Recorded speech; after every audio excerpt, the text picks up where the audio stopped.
புதுச்சேரி காங்கிரஸ் பிரமுகர் ராஜேந்திரனுக்கு NCP summon அனுப்பியதாக தகவல் வெளியான நிலையில் ராஜேந்திரன் அதற்கு விளக்கம் அளித்துள்ளார். அதன் கூடுதல் விவரங்களை செய்தியாளர் சாலமன் வழங்கிட கேட்கலாம்.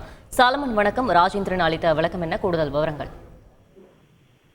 2000 கோடி ரூபாய் போதைப் பொருள் கடத்தல் விவகாரத்தில் முன்னாள் திமுக நிர்வாகியும் திரைப்பட தயாரிப்பாளருமான ஜாஃபர் சாதிக் மற்றும் அவரது கூட்டாளிகள் சதா உட்பட 5 நபர்களை மத்திய போதைப் பொருள் தடுப்பு பிரிவு அதிகாரிகள் கைது செய்து தீவிர விசாரணை மேற்கொண்டு வருகின்றனர். குறிப்பாக அவர்களிடம் நடத்திய விசாரணையில இவர்கள் பல்வேறு நாடுகளுக்கு சுமார் 3500 கிலோவுக்கு மேல் போதைப் பொருளை கடத்தி இருப்பது தெரிய வந்ததை அடுத்து இவர்களுடன் தொடர்பில் இருந்த நபர்கள் யார் என்பது தொடர்பான விசாரணையை தற்போது மத்திய போதைப் பொருள் தடுப்பு பிரிவு அதிகாரிகள் முடக்கிவிட்டு விசாரணையானது நடைபெற்று வருகிறது.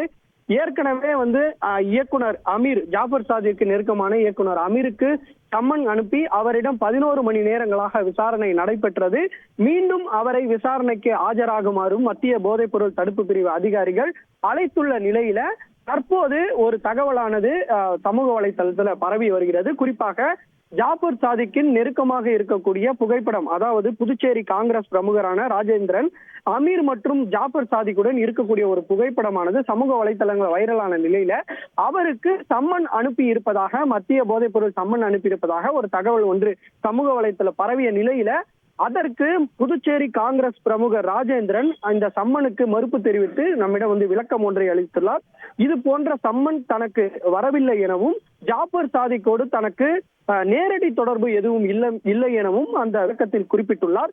குறிப்பாக தனக்கு அமீர் மட்டுமே, இயக்குனர் அமீர் மட்டுமே பழக்கம் எனவும் அவர் மாயவலை என்ற படத்தை தயாரித்து வருவதாகவும் அதற்காக தன்னிடம் பண உதவி கேட்டதாகவும் தான் 1.5 கோடி ரூபாய் அமீர் கணக்கிற்கு அனுப்பி வைத்ததாகவும் அந்த விளக்கத்தில் ராஜேந்திரன் தகவல் ஒன்றை குறிப்பிட்டுள்ளார். மேலும் தான் அமீர் அழைத்ததின் பேரில் ஜாஃபர் சாதிக் நிகழ்ச்சிக்கு சென்றதாகவும் அந்த புகைப்படத்தை தற்போது தனது அரசியல் காழ்ப்புணர்ச்சியை ஏற்படுத்தும் வகையில இந்த புகைப்படத்தை சமூக வலைதள பரப்பி சம்மன் அளிக்கப்பட்டதாக தவறான தகவலை பரப்பி வருவதாகவும் அவர் தனது விளக்கத்தில் குறிப்பிட்டுள்ளார். மேலும் தனக்கு எந்த விதமான சம்மன் வரவில்லை எனவும் விசாரணைக்கு அழைக்கும் பட்சத்தில் தான் நேரடியாக முழு ஒத்துழைப்பு கொடுக்க இருக்கதாகவும் அவர் விளக்கத்தை குறிப்பிட்டுள்ளார். விவரங்களுக்கு நன்றி சாலமன். செய்திகளை உடனுக்குடன் தெரிந்து கொள்ள உடனே சப்ஸ்கிரைப் பண்ணுங்க.